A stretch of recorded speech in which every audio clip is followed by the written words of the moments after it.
بتعملي ايه يا نور؟ بحمل خروف. بتحمل خروف؟ هو قالك عايز يستحمى يا نور؟ عشان احنا هنذبحه عليه فلازم اخليه يبقى متنضف وجميل. ليه يخلي الميه؟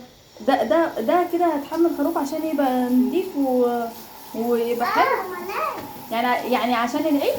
اه. يعني قولي لي، يعني انت هتحميه عشان بتقولي هنذبحه على العيد؟ اه. بجد؟ اه. انت بتقولي ايه يا نور؟ طب وانت ما قلتليش ليه انك انت هتحمل خروف؟ انا اتفاجئت يا جماعه ان انا بدخل كده دلوقتي لقيتها بتقول لها بتعملي ايه يا نور؟ قالت لي بحمل خروف عشان العيد جاي. العيد جاي. وريني كده. اهو. عملنا لايك وسبسكرايب وشيروا كومنتات كتير وقولوا لها بطلي. بصوا صابونه خلصت الصابون، خلصت الصابون. والخروف بيقول ايه؟ ما فيش برسيم. بتعملي ايه يا نور؟ يا لهوي بوظت الدنيا. يلا قولي لهم باي باي. باي باي. واللي عنده خروف يعمل ايه؟ يحميه عشان يبقى نضيف. يعمل زينا.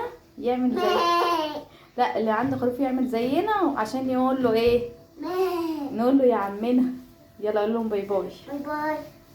اشوفكم فيديو جديد ومع نور وعيلة نور جديدة. باي يلا كل باي. اللي عنده خروف يحميه عشان ياكلوا اللحمه وهي كده ملظلظه. ايوه ونضيف. باي باي.